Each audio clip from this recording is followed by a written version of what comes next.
Voltamos mais uma vez para trazer uma matéria para vocês. E hoje nós vamos conversar com o jornalista Isaías Carvalho, certo? E também com o Júnior, né, que faz pesquisa por aí, está envolvido há muitos anos em pesquisa. Vamos conversar com eles sobre pesquisas e ele vai explicar para a gente, para todos os seguidores, para vocês ficarem informados, né? Que muitos estão aí pensando nessas pesquisas que está acontecendo.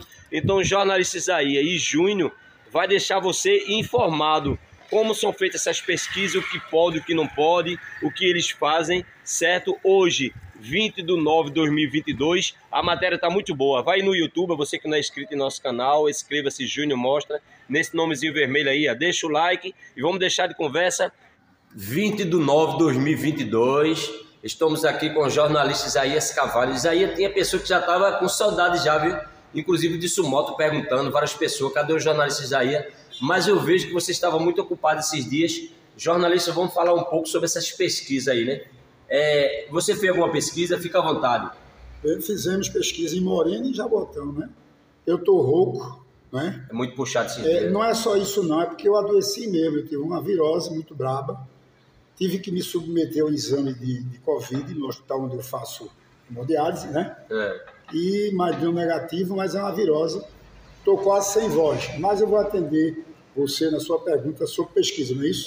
Queria saber. Olha, nós entendemos alguma coisa de pesquisa, até porque eu fui professor de estatística no Estado, né? Ensinei estatística por muito tempo. E estatística é um sinônimo de pesquisa, né? É possível que os institutos, inclusive cada um tenha, porque hoje uma boa parte dos institutos eles não dão resultado, vendem a pesquisa. A pesquisa sai de acordo com a vontade do cliente, porque pesquisa, ela pode sair de acordo com a vontade do cliente e ela pode ser também independente, ela pode ser bastante aleatória e dar resultados corretos, né? Mas um instituto de pesquisa hoje quer dar um resultado em favor de determinado candidato, ele pode selecionar quem é que ele vai pesquisar. Chama-se a pesquisa seletiva, né? A pesquisa pode ser feita na porta de um sindicato, pode ser feita na porta de uma fábrica, pode ser feita na porta de uma universidade, de uma escola, e é só ter um resultado que favorece tal candidato. Compreendeu como é? Compreendi. Então, eu quero fazer uma pesquisa, mas o dono da pesquisa, que é quem vai comprar a pesquisa, diz assim, eu gostaria que ela desse mais a favor de tal pessoa. Aí você diz, mas por que quer encomendar para dar a favor de alguém? Por conta do voto útil. O eleitor, parte do eleitor costuma dizer assim, eu vou votar em quem vai ganhar a eleição. Jornalista, o que é que o senhor tem a falar sobre essa pesquisa aí que só está dando Lula na frente?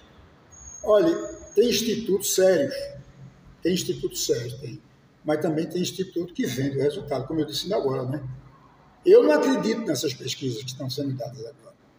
Tanto é que você vê que tem instituto que dá o candidato Lula com 20%, 30% na frente, e tem outros institutos que dão empate, e outros que dão até o outro candidato, o Bolsonaro. Não é isso? Pode olhar, você examinar a internet, tem pesquisa para todos os gostos. Tá certo? Para todos os gostos. Então eu vou esperar a apuração das urnas. Vou aguardar que apurem-se as urnas. Porque tem institutos aí que dá 30%. Lula não vai nem para o segundo turno. E, inclusive, esses institutos dizem que Lula ganha no primeiro turno, né? Mas vai ter segundo turno. Eu estou dizendo que vai ter segundo turno. Eu fiz pesquisa no município de Pernambuco, onde os candidatos estão em empate. Tem lugar que é Lula, que está na frente, tem lugar que é Bolsonaro. Mas os institutos que são contratados pela Rede Globo, por R$500 mil, só dá o candidato deles, né? Que é o Luiz Inácio, né? Só dá esse candidato e dá ele com 60% na frente, não é brincadeira não, quer dizer que não vai ter nem segundo turno, e vai ter segundo turno, porque eu sou um velho pesquisador, tá certo? Eu sou um profissional nessa área, e como eu disse, eu passei 30 e tantos anos ensinando estatística. Júnior, o que é que você tem a falar sobre essas pesquisas também aí? Veja bem, a pesquisa que é feita pelo Jornal Tribuna Metropolitana é diferenciada em relação a outros institutos. Porque, por exemplo, existem institutos hoje que faz pesquisa por telefone. E a pesquisa por telefone não é muito confiável.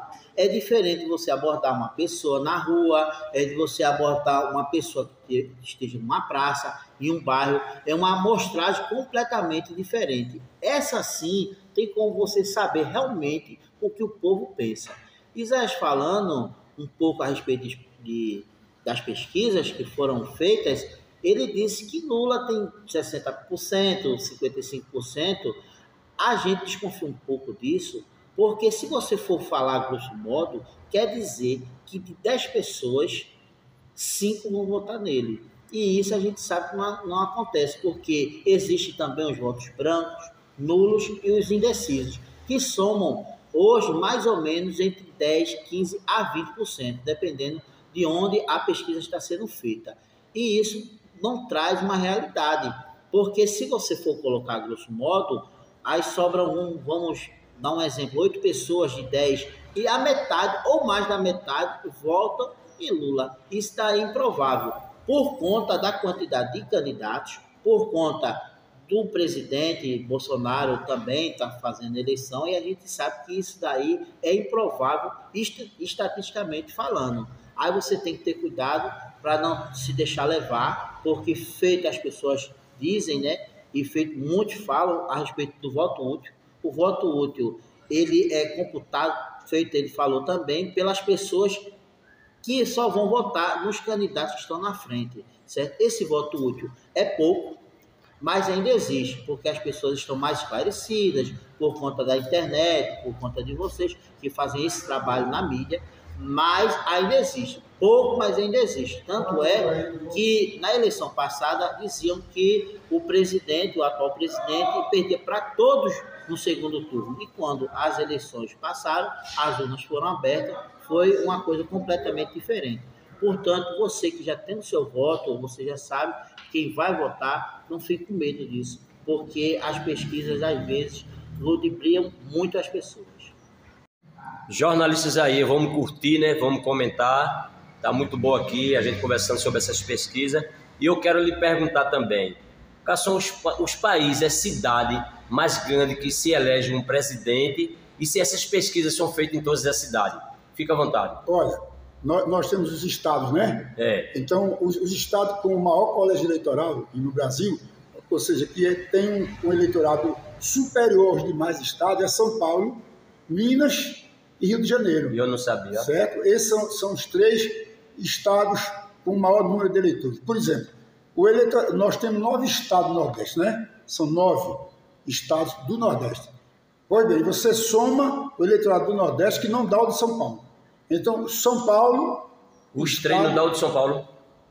Os 3 não dá o de São Paulo? Não, os 9 estados do Nordeste não dá o total dos eleitores de São Paulo. Ou seja, São Paulo tem um número de eleitores um pouco maior do que você somando os 9 estados do Nordeste. Tá vendo? Compreendeu? Agora, você tem o Rio de Janeiro e tem Minas. Esses são os estados que decidem praticamente a eleição do país. Esses estados são decisivos. Para onde um desses aí pender, o presidente é quem se elege. Né? Até porque São Paulo anula o Nordeste, já que São Paulo tem um eleitorado que é um pouco maior do que os 9 estados do Nordeste. Né? Então, você hoje tem, por exemplo, o Nordeste, a maioria vai votar com Lula.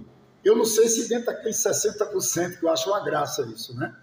Eu acho aqueles 60% uma graça, porque nós fizemos pesquisa recente aqui em Pernambuco, tem cidades que Lula está empatado com o Bolsonaro, tem cidade que Lula ganha, mas não é de 60%, é de 10%, é de 20%, né? Então a gente não sabe. Mas vamos ver com quem está São Paulo. Vamos ver com quem está Minas e como está Rio de Janeiro, né? A gente está vendo isso aí. Se você depois descobrir se as pesquisas estão corretas, não foram vendidas pelos institutos, são pesquisas corretas, então você vai ver esses 3 estados como é que está caminhando. O Sul e o Sudeste está caminhando mais favoravelmente a Bolsonaro. Né? Agora vamos ver o Centro-Oeste e o Oeste, vamos ver esses colégios eleitorais, qual é a tendência, né? Júnior, como é que são feitas essas pesquisas em outros países? Bem, a metodologia é igual aqui. Agora, a divulgação que é um pouco diferente. Para você ter uma ideia, vamos ter eleições na Itália, para senador, deputado, entre outros cargos.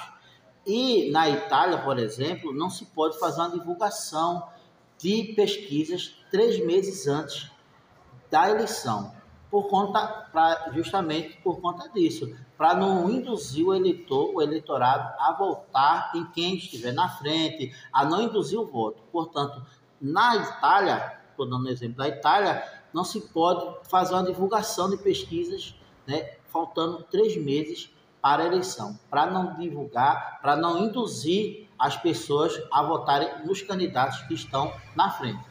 Ô Júnior, você que faz pesquisa, já aconteceu daquela pessoa estar na frente e de repente, no dia das eleições, dá negativo para ele? Já, porque a pesquisa ela é feita no momento, momentâneo. Quando a gente faz as perguntas, a gente sempre tem um cuidado de colocar se as eleições fossem hoje, mas pode acontecer fatos, sair algum fato na imprensa de algum candidato, alguma coisa que ele fez, ou outro candidato começar a crescer quando começar a campanha propriamente dita. Isso sempre acontece, porque as eleições e as pesquisas, a gente sempre fala, se as eleições fossem hoje, em quem você votaria?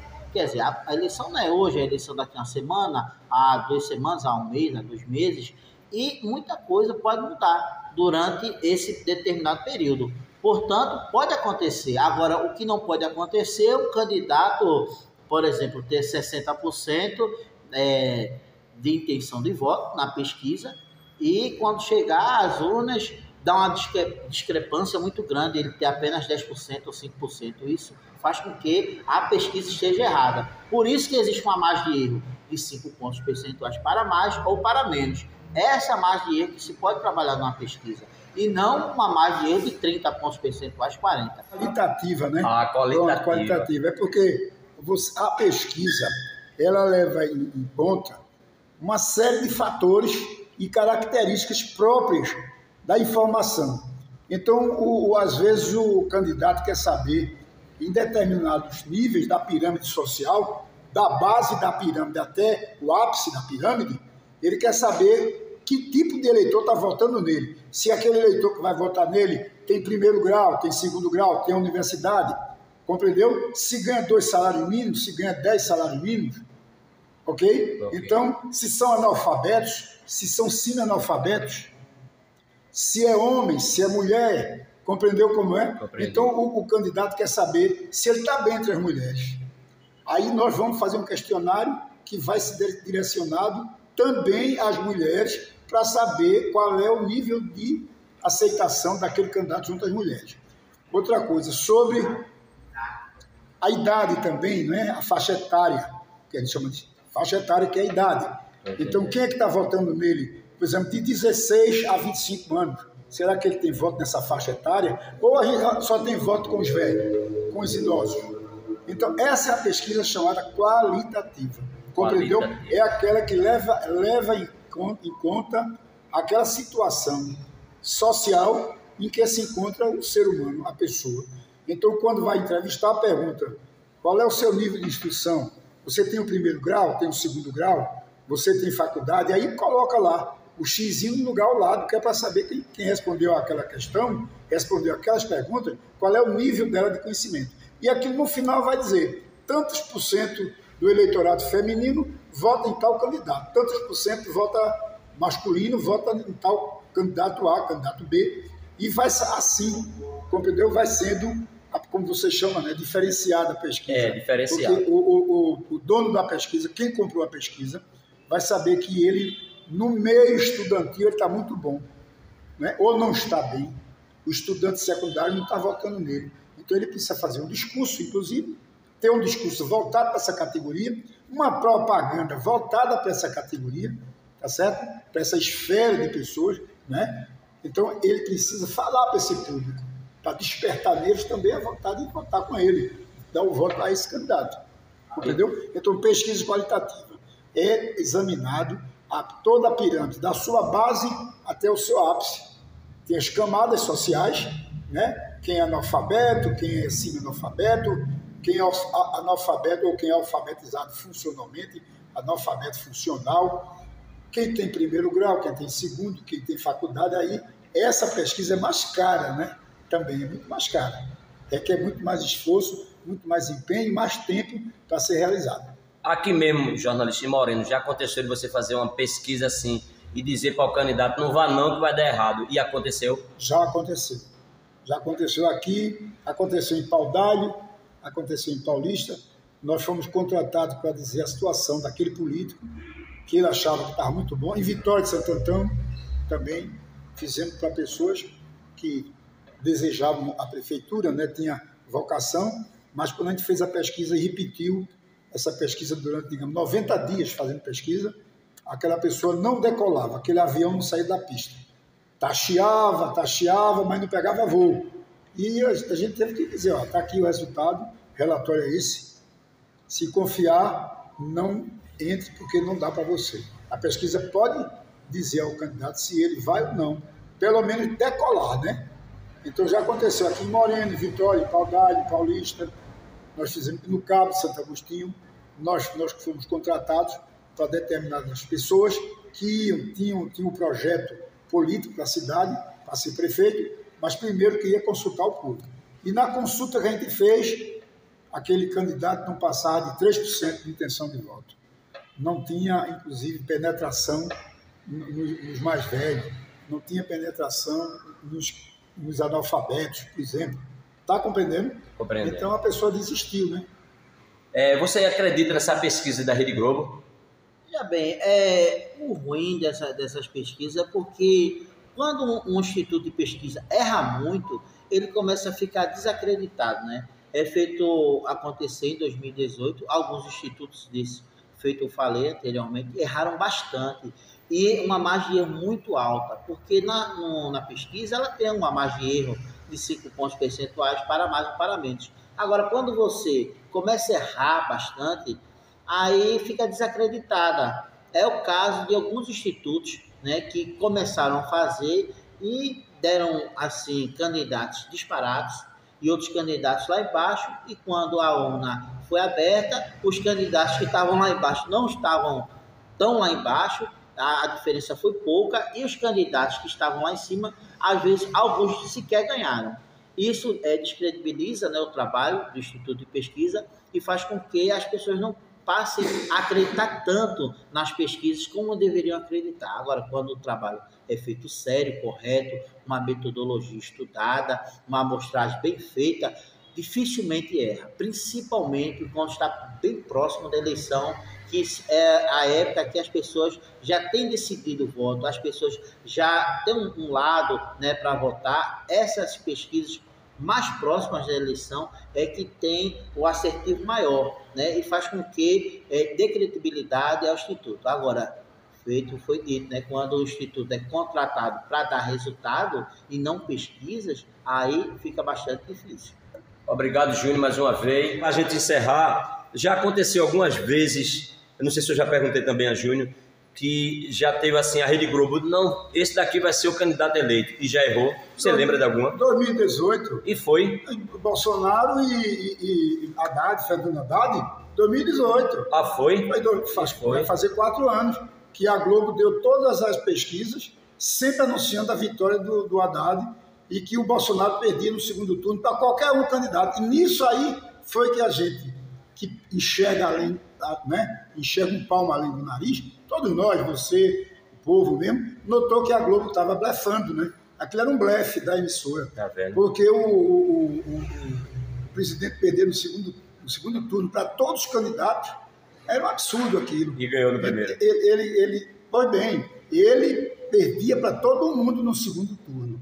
Quer dizer, ele perdia no primeiro e se fosse para o segundo, era derrotado de novo. Não era isso que a Globo dizia? Que é o que está dizendo agora. E agora a Globo continua com isso, né? Vai ter segundo turno. Se o Bolsonaro não se eleger no primeiro, vai para o segundo turno, de todo jeito, né? Não é aquilo que a Globo está dizendo. O Instituto de Pesquisa da Globo faz um jogo da Globo, tem um ódio visceral contra o presidente da República, né? Tem muito ódio do presidente, é uma briga do presidente com a Globo. Isso aí desde o começo do governo, são 4 anos da briga da Rede Globo com o presidente. Só que nós vamos ter uma eleição pesada, a eleição não está definida, né? Você vai para o meio da rua, o candidato que está em primeiro lugar nas pesquisas não pode andar na rua. É o primeiro, né? O candidato Lula é o primeiro, mas não pode andar na rua. Tá certo? Tá certo. Não junta gente. Faz reunião em São Paulo, é um fracasso. Só pode ser reunião se for num lugar fechado, num salão, num clube, para poder lotar com o pessoal, né? Com o seu próprio povo. Né? Enquanto o outro que é rejeitado não pode chegar em lugar nenhum do mundo que a população está ali para aplaudir. Então será uma eleição pesada, mas a Rede Globo continua prestando um desserviço à nação. Valeu, jornalista, obrigado. E seguidores, vamos encerrar nosso vídeo. Obrigado a você que assistiu esse vídeo, obrigado a você que curte, obrigado a você que deixa o comentário, que deixa o like. Você viu aí, né, como é que faz essas pesquisas. Jornalistas aí que está há anos fazendo pesquisa, explicou para você, junto com o Júnior. Deixa o like, comente. Esse dia tem mais matérias para vocês diferenciadas aqui no nosso canal Júnior Mostra. Inscreva-se e comente. Obrigado a todos. Valeu!